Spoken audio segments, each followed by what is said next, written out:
tomorrow, January 25th, 2023. So here's the deal. We are looking at around here and over big chunks of the state up to or over 8 inches of snow, possibly. I hate winter for this reason. This, like, we could get 8 inches. We could also get one.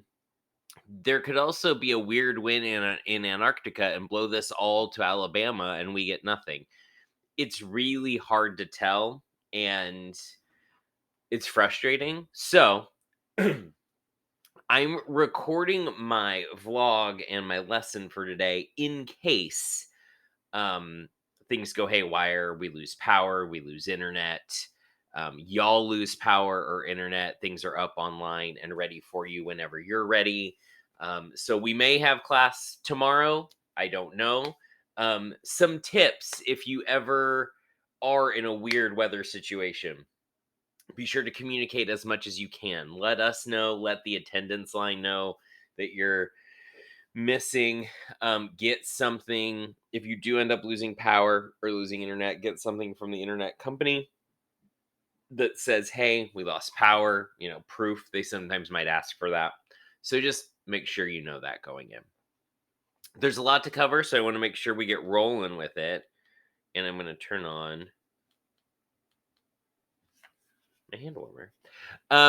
So I asked you for your bell ringer to. Oh, I should say that I won't have maybe as much insight into some of these slides because usually once I'm doing the vlogs, I've given the lesson already. I haven't given the lesson yet, so I don't really know what what people will say yet. So just bear with me here. It might be a little bit more boring of a of a vlog today. We had vocab words. These aren't for a grade. These are just words that show up in these last two poems that we have.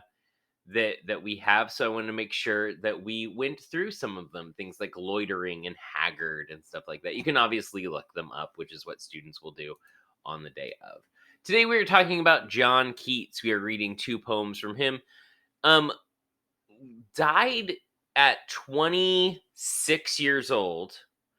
Again, these poets, they died young, man. His parents died when he was young. He was trained as a physician, but he left to be a poet. He had no formal education, but was a constant reader. Starts sort of publishing things in newspapers and stuff, trying to get a career kind of going. Ends up meeting Percy Shelley and Henry Wordsworth, and ends up following in the partnering with them. They help him get published. He died of tuberculosis in 1821. We'll talk more about that in a little bit. So someone mentioned when we were going over the Shelley poem from yesterday, someone mentioned, why does this sound like Elden Ring?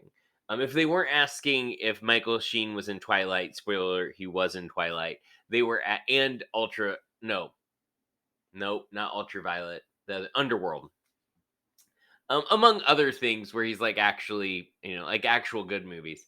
Um, someone asked, why does this sound like Elden Ring? Well, there's a reason, and it took to getting to this lesson to talk about it. But before Romanticism was a movement, there was no interest in fanciful medieval literature. Remember, we were coming from a time of logic and reason. No one really had the bandwidth in their literature or their free time, right, for kings and queens and dragons and knights and all sorts of stuff. But the romantic poets loved these tales. They fed into everything that they liked. They were usually about nature. They usually involved dashing heroes and imagination over reason and logic and impulsive emotions. And they were usually really simple for the common folk to understand. Good guy, bad guy, dragon, cool, great. Like it's super easy. It's why comic books are so popular. They're easy for us to understand. So that's why when we read some of these things, like, why does this sound like Elden Ring? Well, Elden Ring and other, modern fantasy is taking from those romantic ideas, right? The classic idea of the romances where You've got a dashing hero, a maiden in trouble, a dragon that needs to be slain, right? All of these things. So, the title of this first poem we're going to look at, La Belle Dame sans Merci. You know what? I took 900 years of French. La Belle Dame sans Merci. Sans Merci.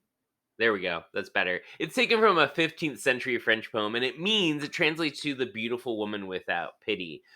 Interest in Arthurian legend keeps going into the Victorian era and after. This is where we actually get some of our most well-known interpretations of King Arthur is and translations of King Arthur and Arthurian tales is in this time period. If you've ever seen The Sword and the Stone, it was written, I believe, in the early 1900s or late 1800s. But that is kind of like The Sword and the Stone is kind of one of the more classic examples of Arthurian legend that we know today. Well, it was written as a book called The Once and Future King, and well after the tales of King Arthur and Sir Gawain and all that stuff had been told for centuries. This first poem that we're going to look at is actually a ballad, and ballads are song like poems that tell a story full of drama, adventure, and heroism. There are a few, so it's going to feel like a song, okay? So keep that in mind. As we go through and look at this, some questions to ask. Who are the characters in the story? Who tells the story and who is, in theory, listening to the story? What's the conflict and what is the resolution? We're going to pause for a second. I'm going to pull up the poem. We're going to read through it together and then we're going to talk about it. So here we have the poem La Belle Dame sans Merci, a ballad. Oh, what can ail thee, knight at arms, alone and palely loitering? The sedge has withered from the lake, and no birds sing. Oh, what can ail thee, knight at arms, so haggard and so woebegone? The squirrel's granary is full, and the harvest's done. I see a lily on thy brow, with anguish moist in fever dew, and on thy cheeks a fading rose fast and withereth too. I met a lady in the meads, full beautiful, a fairy's child. Her hair was long, her foot was light, and her eyes were wild. I made a garland for her head, and bracelets too, and fragrant zone. She looked at me as she did love, and made sweet moan. I set her on my pacing steed, and nothing else saw all day long, for sidelong would she bend and sing a fairy song. She found me roots of relish sweet and honey wild and manna dew, and sure in language strange she said, I love thee true. She took me to her elfin grot, and there she wept and sighed full sore, and there I shut her wild, wild eyes with kisses four. And there she lulled me asleep, and there I dreamed. Ah, woe betide, the latest dream I ever dreamt on the cold hillside. I saw pale kings and princes too, pale warriors, death pale were they all. They cried, La belle dame sans merci, thee hath in thrall. I saw their starved lips in the gloam, with horrid warning gaped wide, and I awoke and found me here on the cold hillside. And this is why I sojourn here, alone and palely loitering, though the sedge is withered from the lake, and no birds sing. Let's talk about it.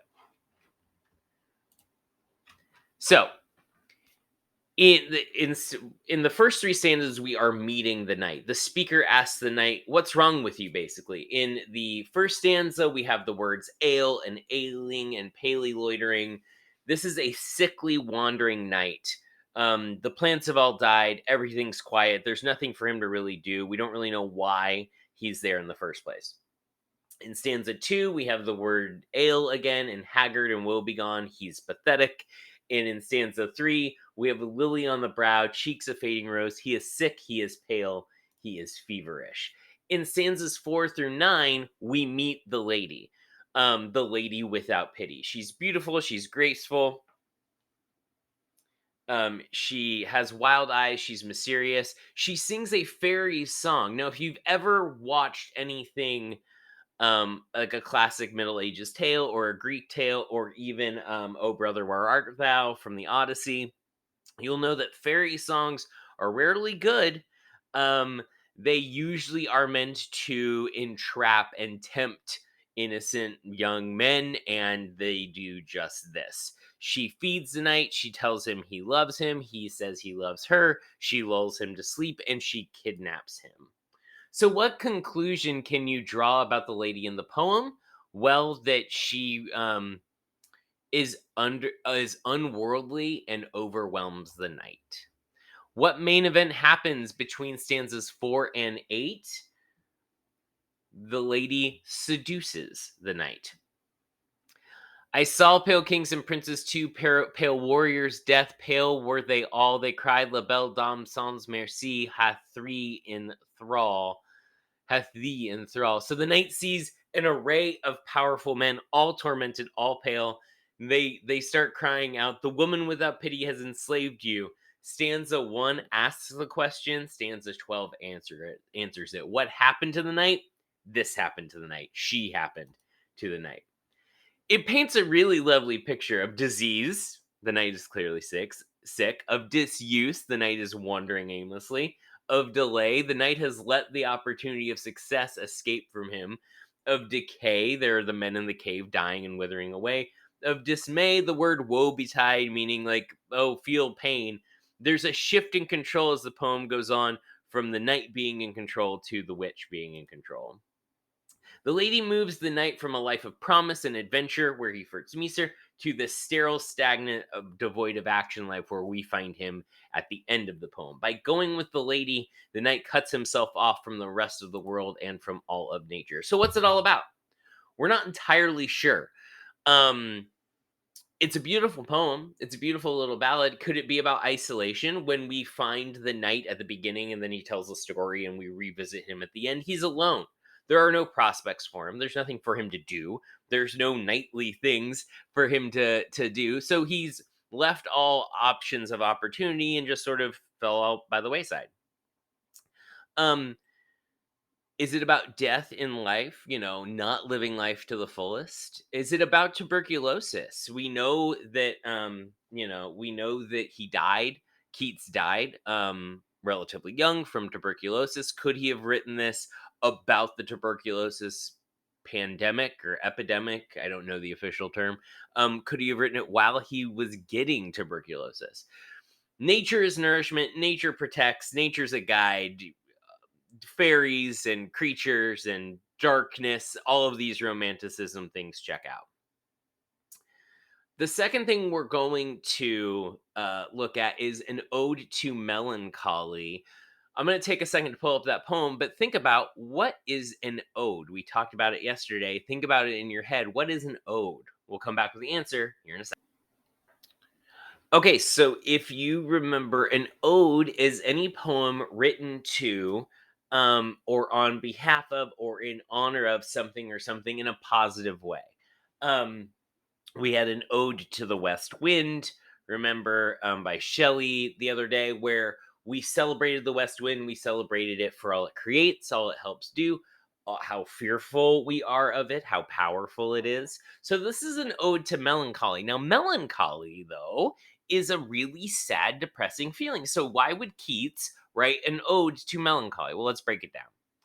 No, no, go not to Lethe, neither twist wolf's bane, tighted rooted for its poisonous wine, nor suffer thy pale forehead to be kissed by nightshade, ruby grape of Prosperine. Make not your rosary of yew berries, nor let the beetle nor the death moth be your mournful Psyche, nor the downy owl a partner in your sorrow's mysteries. For shade to shade will come too drowsily and drown the wakeful anguish of the soul.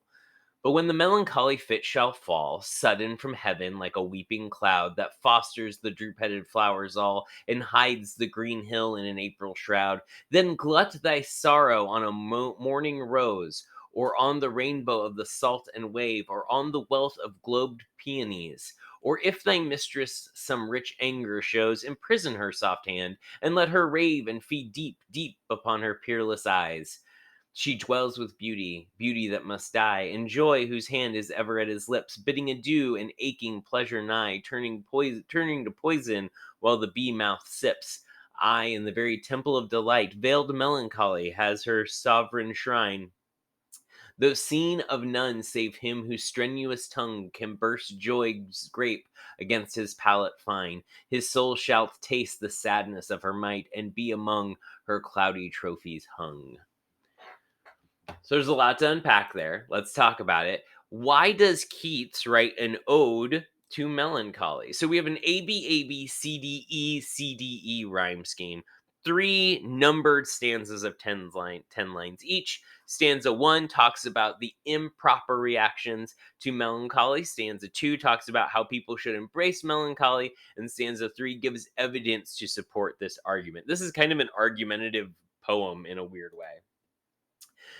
We have personification of death moths and owl. We use imagery to describe wolf's bane and nightshade, which again, if you've read any like older literature, like any Sherlock Holmesian stuff, you'll know that these are poisonous plants. Whenever a character died in Sherlock Holmes, if it wasn't gunpowder or a dagger, oh, it was nightshade. There's allusions to Greek and Roman mythology. What is the function of these? Well, it gives context. It gives context for us to see that everything around us is kind of living and moving and vivid and alive, because the whole point is that melancholy can be personified and can coexist with beauty, joy, and pleasure, live in the temple of delight. And those who can experience joy and sorrow together can perceive melancholy. Basically, what Keats is talking about here is like you have to have the good with the bad. You have to have melancholy times in order to enjoy the good times, in order to enjoy happiness.